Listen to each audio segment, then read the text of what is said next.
Welcome to this DaVinci Resolve Fusion node breakdown. Today's node is the Particle Emitter Node. Now, I was thinking yesterday how we can do this emitter node in less than a few hours, and there's really no way. It's a pretty in-depth node.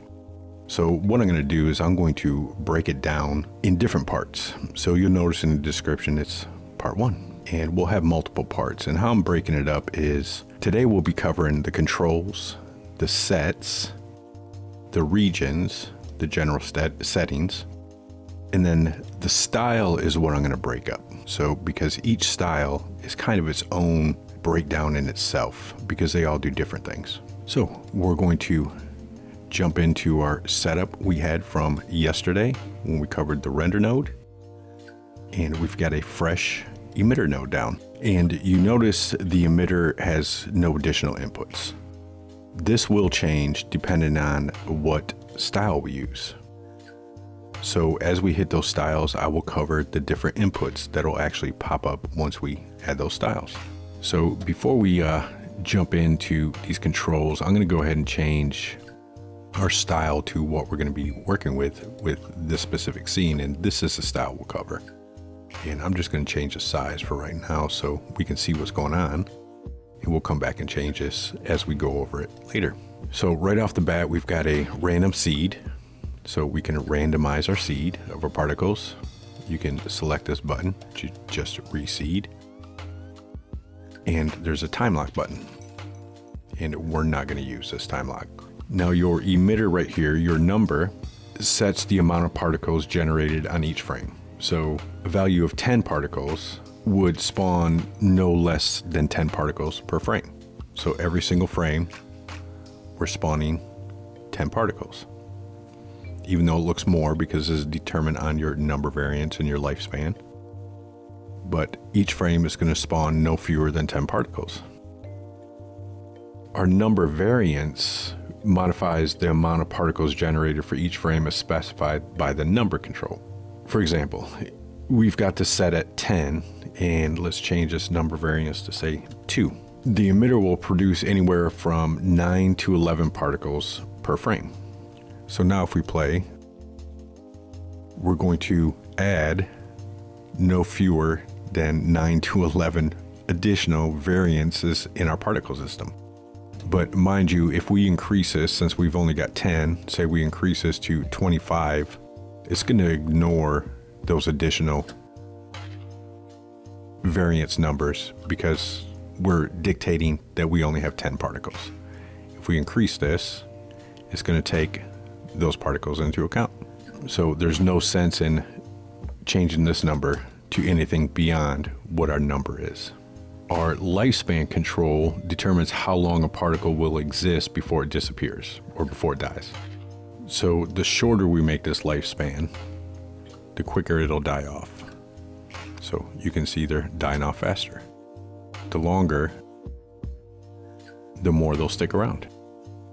And one thing to remember is this lifespan, if we turn it down to 0, there's a lot of other parts of the emitter node that's dependent on this lifespan.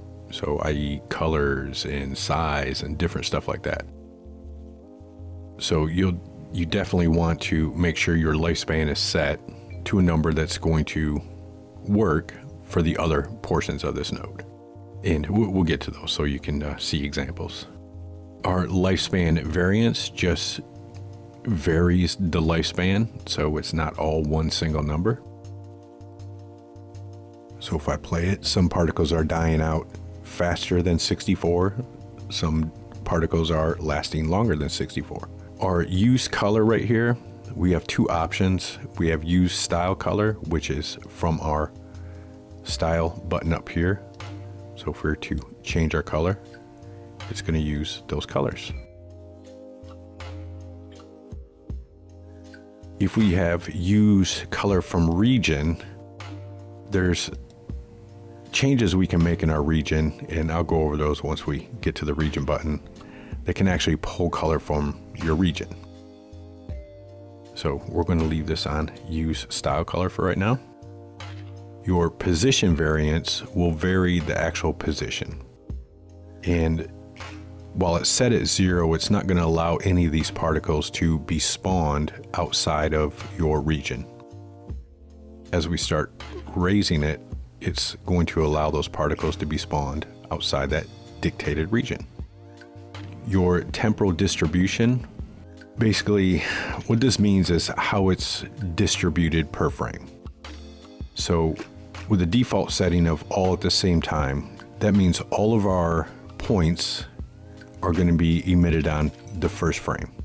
So all 10 of our points within our emitter are going to spawn on frame 1, all evenly, just pop up. And as they die, respawn and re-pop up. If we change this temporal distribution to random distribution, that means it's going to use subframes. So from frame 1 to frame 2, or 0 to 1 here in Fusion, is randomly going to distribute all 10 of those points. So it's going to break that down into subframes, meaning one might spawn at frame 1.55 and another one will spawn at 1.72, and one just random subframes, which we can't see subframes, so we can't see that in action, but that's happening. And what that does is it allows for kind of a smoother, instead of stuff just popping in and popping out, it allows for a smoother particle generation. Your other option is equally distributed, which means it's going to break it down, and at frame 1.1, it's going to generate your first one, 1.2, the second one, 1.3, the third one, 1.4, and so on. And it's going to break that down evenly throughout those subframes. Now, all those subframes are dependent. If we go to our render node from yesterday and we look at our subframe accuracy, this is where that comes into play. So if we're looking for results from that subframe accuracy, we have to actually raise it. So this subframe accuracy is dependent on how we have our temporal distribution set. Our velocity controls the actual velocity, or the speed and direction of our particles as they're generated from our emitter. So with a velocity of 0, we can see it's just staying right around our emitter, and then it's not moving, it's not going anywhere. If we start adding velocity, it's going to start moving. And the more velocity we add, the faster it's going to move. Your velocity variance will change the variance of the individual particles' velocity. So if I push play, you can see some are moving faster, some are moving slower, and some are actually going backwards. And that's because we have our velocity variance set too high. So it's varying according to that number. So we've got it set at 0.1. Anything that goes beyond is actually going to start going backwards, and the further we go, the more you're going to see that happening. For example, if we move this up and we can see these going backwards, but we up our velocity, they're no longer going backwards because our velocity is higher than our variance velocity. So let's move that down. Our inherit, what this does is this allows the particles to inherit the movement of our emitter. So right now there's no inheritance. So as I move this emitter around, the particles aren't really reacting to that movement. If I was to up this, the particles would start reacting to that actual movement. Even as subtle as it is, it's actually reacting to the movement of the emitter as well as its own velocity. And the way these values actually work, a value of 0 makes it not react like we said. And technically, by the book, a value of 1 makes it follow along with the emitter. A value of 2 would make it move ahead, kind of a bounce ahead of the emitter. And negative values would make it kind of drag along with that emitter. And these are really hard to see the effect of this, but it does affect it. So these are those little small fine-tuning things you kind of have to do in your look dev if you have an emitter that's, say, tracked along something and moving if you play with your inheritance, you'll get different looks. But we're going to leave that on 0. And your inherent variance just varies that inheritance. Our angles allow us to, let me zoom out, allows us to change the angle of our velocity. And we can change the angle variance to spread that out. In our angle Z, we can actually change our Z angle. And we can also change the Z variance.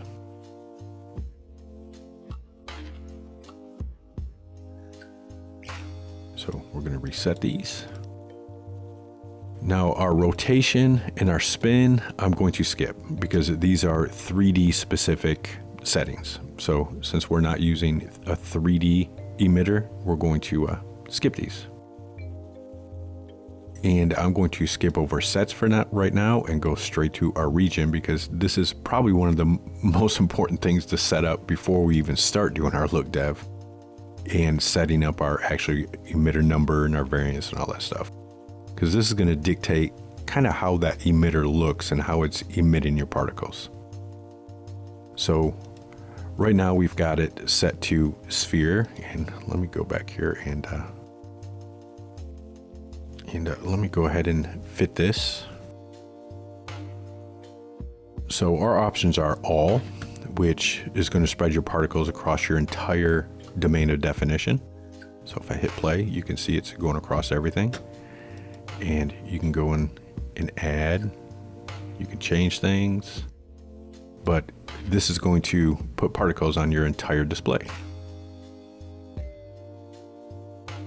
And you notice there's no additional settings under the region. So if you wanted to, say, change a direction,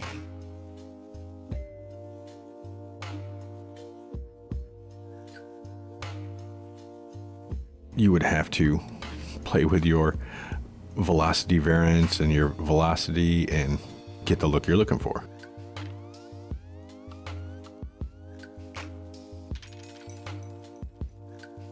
Your next one is Bezier.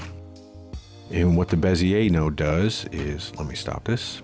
If we say click and draw a Bezier, it's going to follow that curve. And down here you've got settings for your size, the angle, and you can offset your translation.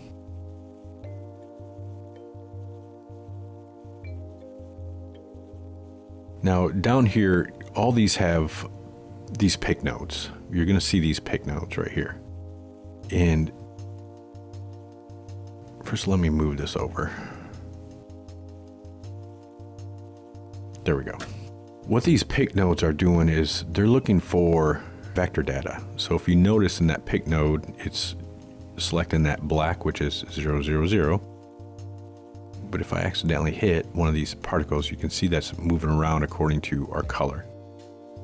And that's what these are all looking for, is kind of a vector color information for location, which we're not using in any of this stuff. So these pickers are kind of a little useless, other than if, say, we had it accidentally moved and we wanted to move to the center and we have a black background. Easiest way to move it in the center is go to your black background and it's perfectly zeroed out. Or you can just zero them all out. So that is the Bezier region. We've also got the bitmap region. Now, as soon as I hit that, you notice we just got a new little input on our emitter. And what this does is it uses a bitmap and whatever channel you want to use on a bitmap to actually use as an emitter. So if I say, let me bring in the little logo here, and we're going to input that into our emitter.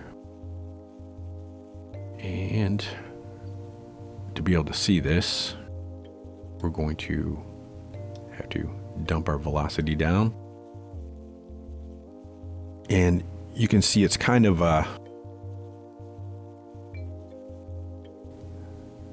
using that bitmap to generate our look here.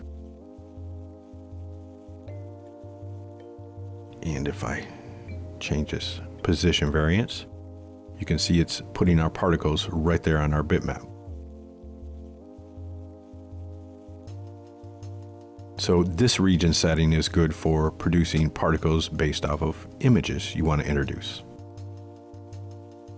And we will honestly, even though I'm just jumping through this really fast, we will honestly do some additional stuff, and I'll go through and maybe make not a node breakdown, but a tutorial creating things using these different regions. Because like I said, trying to do it all in one day, we'd be here for 5 hours trying to do an example of every single region and every single setting. So moving on. Our next one is cube. Now, when we went to our controls up here and I said I'm skipping these rotation and the spin for the 3D, I'm sure a lot of people, even like me, were like, "Aw," because it'd be cool to be able to have your particles like rotate and spin, kind of like a little vortex, even though there are nodes to do that. But based off your emitter movement, it would be great to be able to change that. And you can't do that in the 2D environment. However, with the cube set as your region, you can do that. Because your cube is actually a 3D cube. Even in our 2D environment, we can use this 3D to kind of change our cube. So if we play this, we should probably put our velocity back in. And let's change our velocity variance. And let's change our position a little bit. As we play this, whoa, a little too fast. We go to our region, we can animate this to actually spin our particles. And let me up our position variance a little more.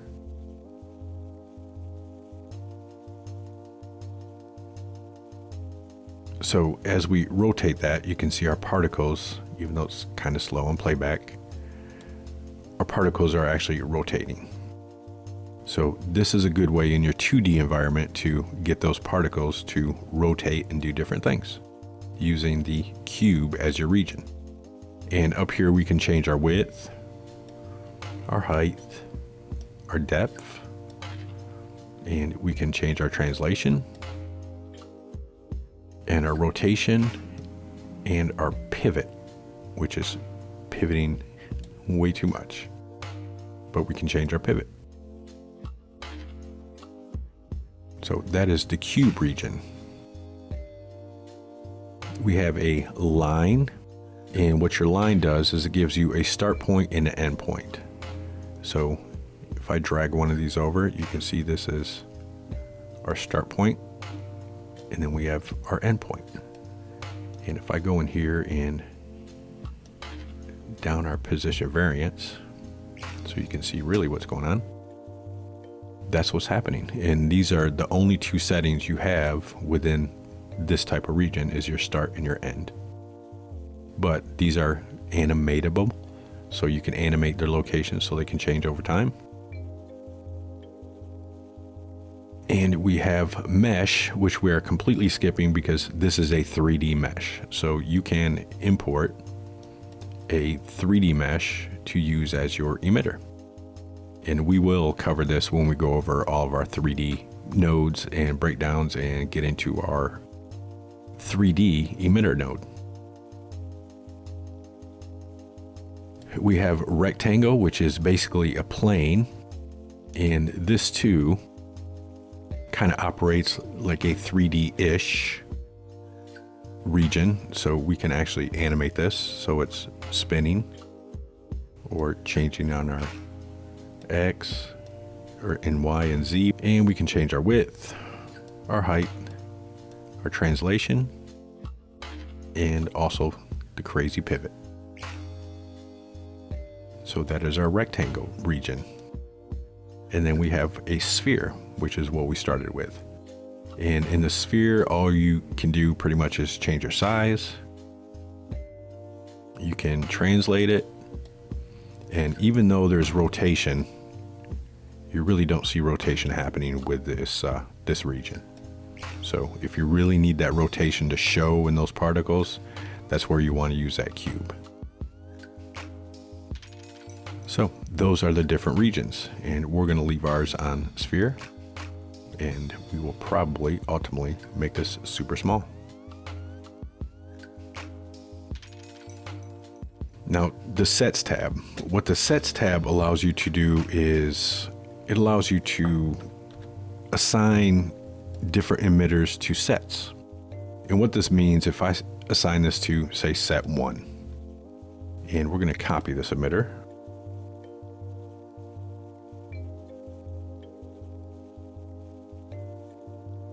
And you notice it just made us a nice little P merge, because anytime we're merging emitters, we need to make sure we're using the P merge. Regular merge nodes don't work.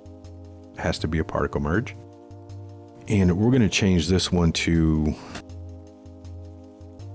let's say, white.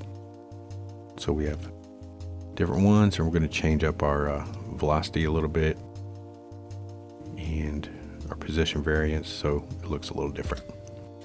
So now we've got two particle systems going, or two emitters emitting particle systems. And say we want to bring in a, say, turbulence node, pturb. And I didn't want it there. I wanted to bring it after. So our first node was set to set 1. Our second node, we're going to set to set 2. And in our turbulence node, say we wanted to affect only our set 1, our red nodes for turbulence. Because right now, everything is kind of set. And we will go over these nodes.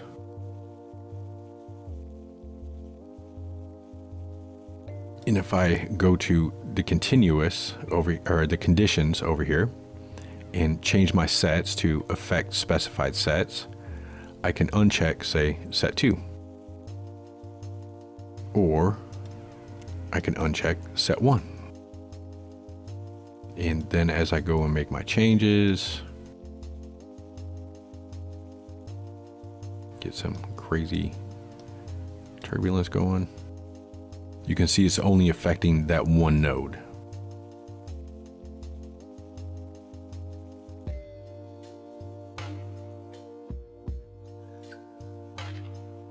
So that's where the sets come in.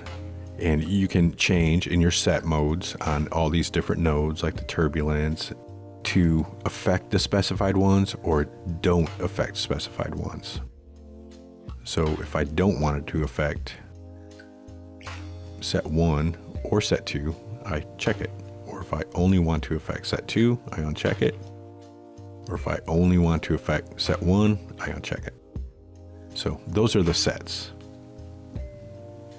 And I'm going to get rid of these.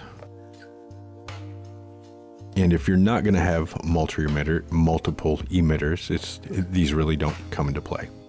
So I would just leave it unchecked. But if you are, make sure you're checking. And it supports up to 32 different sets. So you can have 32 different emitters with different stuff going on. Which, I don't know what computer is really going to handle that, but you can if you want. Now our style tab up here is an extremely important tab. So we've got our style set to blob, and we've got noise that we can add to our blob. We can change our color. We can change our color variance and our color over time. And before I jump into this, what we're going to do is we're going to kind of look at this, because we're going to start bringing this style of our particles to meet what's going on in our scene. And if you kind of noticed on this footage, we had these lights that were kind of flashing on here. and on a street down here, and all I did is add lights with some noise to kind of simulate our little jet coming out, and I was assuming it might be a bluish. So that's why this blue tinge light is flashing on here. So we're going to bring our particle system in to meet that lighting color. So in order to do that, we're going to swap our merge and look at what's going on. And we will pick our emitter, and we're going to bring it back to the location we kind of need our emitter to be emitting from. And before we really jump into color, we're going to set some of these controls to meet what we need. So the first thing we're going to do is go to our region, and we're going to change our size. So we want the size to be smaller.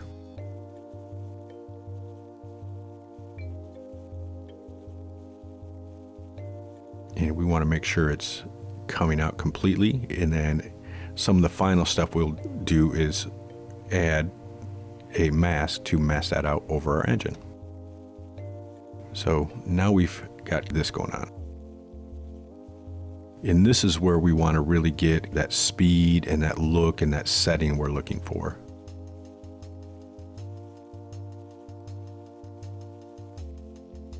So we're going to jump back into our control section and give this a playthrough so we can start changing our emitter to match what we want. And what we want is we are going to add multiple emitters.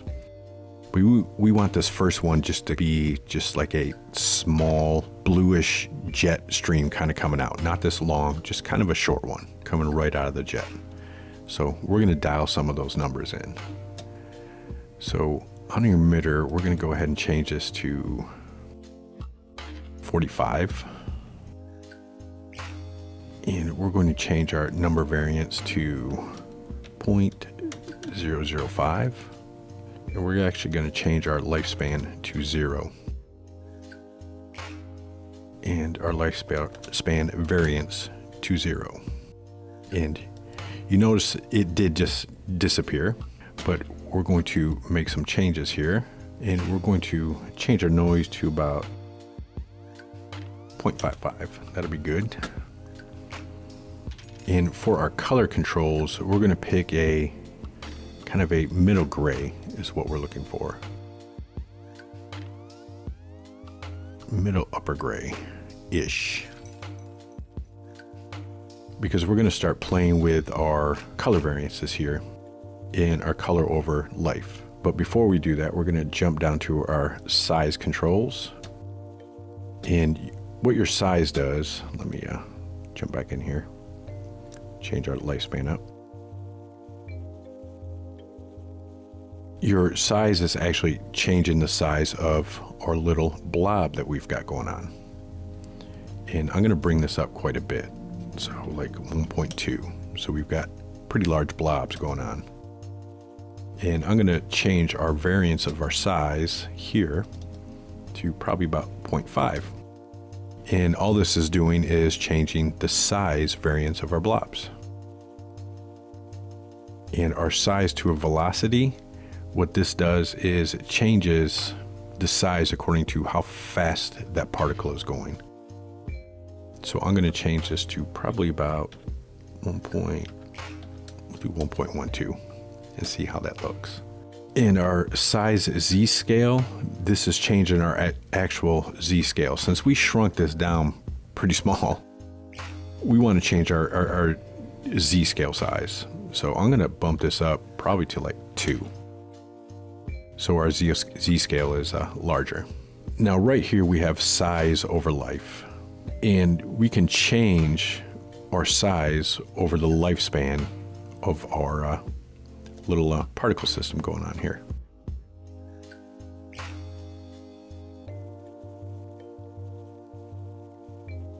And I forgot I need to change this back down.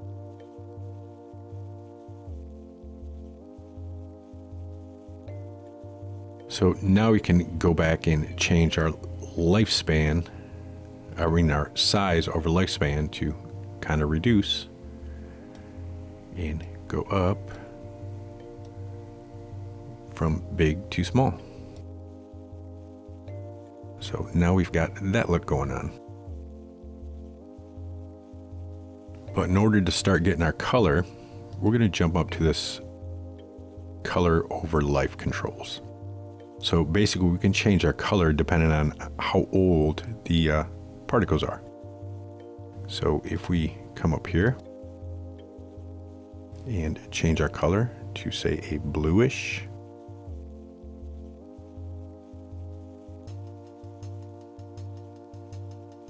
we can have it add another node, and we can make this kind of a hotter blue or a whiter blue, and we can change the location of that.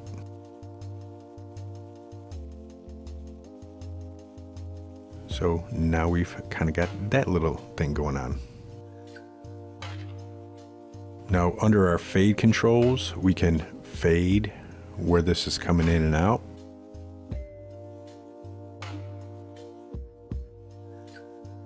So it's not so prevalent towards the end.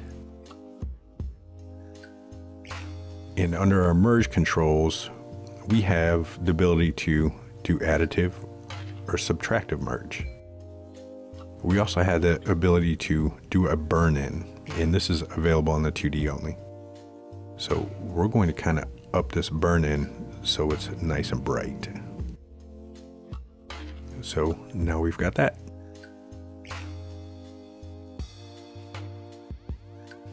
And if we jump back over to our render tab, I'm going to kind of drop this down a little bit. So it's not so much right now. And I'm going to start blurring our little particle system coming up. And we can also make it glow a little bit. So now if we fit, and even though this isn't masked off yet, we've got our first little particle system to come on out of our bike. And the only thing we really want to make sure is the speed of our particles coming out are kind of matching our scene. That's it. Because if they're too slow, they're too slow. You know, it won't quite look right. And there's no one way to do this. I mean, there's a million ways to make little particles. You can make smoke, you can make whatever. It's just however you want to do it. And I'm just kind of going off the cuff making this right now. So that's our little particle system we got going on, coming straight out of our jet. Now we can take this emitter and we're going to copy it. And we're going to add a particle merge. Hit space, P merge. And we're going to bring this one into our background, this one into our foreground. Actually, I'm going to do that the other way around. I'm going to bring our short one into the foreground, and this is going to be a long one coming out that I want in our background. And we'll bring that back in. Now in this emitter, what we can do is we can go and change our lifespan so it's longer, and let's really crank that up so it's really going through. And we're going to drop this number down kind of like half, and we're going to change our lifespan variance up a lot. So we're just going to put 48. And let's change our variance. We'll leave that the same. That's about right. And for our velocity, we're going to leave our velocity about the same. So it's kind of matching. And then we're going to go up to our style tab again. And we're going to leave everything about the same. Let's look at our size. We can leave all these about the same, but we're going to change our color here. And we will change this one to say straight white. And we're going to change this one to a kind of a darker color. And we're going to add one more. And we're going to make this one black. Or almost black. And if you see, we've got one problem going on right here. And this is where on this render tab, using these glows are kind of hurting us a little bit. But we're going to bring that in. And then on this emitter, we'll go down to our merge, and we're going to get rid of our burn-in. And we're going to change kind of how we're adding this. We're going to bring our fade in from the front. So let's look at how our look dev is going. So there we go. We've got a little flame with some smoke coming out the back. But I'm not a huge fan of that smoke, and so we can kind of change our blob sizes a little bit.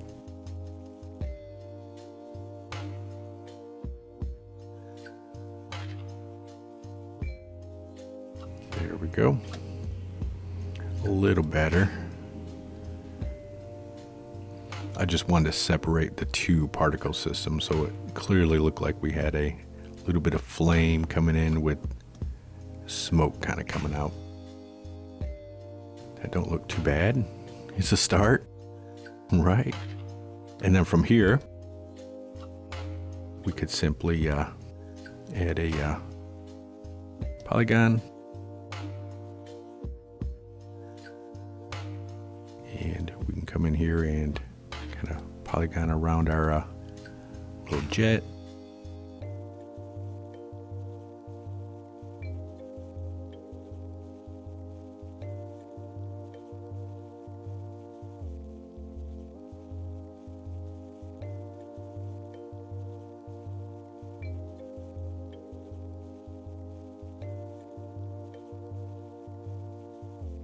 And so we've got that kind of going on. Of course, we could add a glow.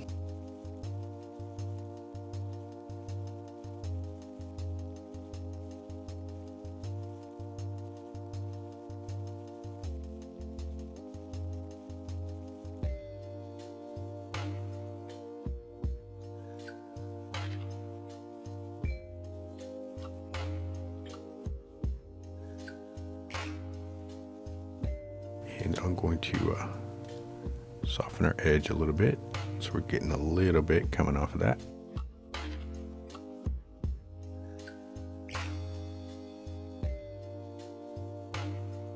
So there we go.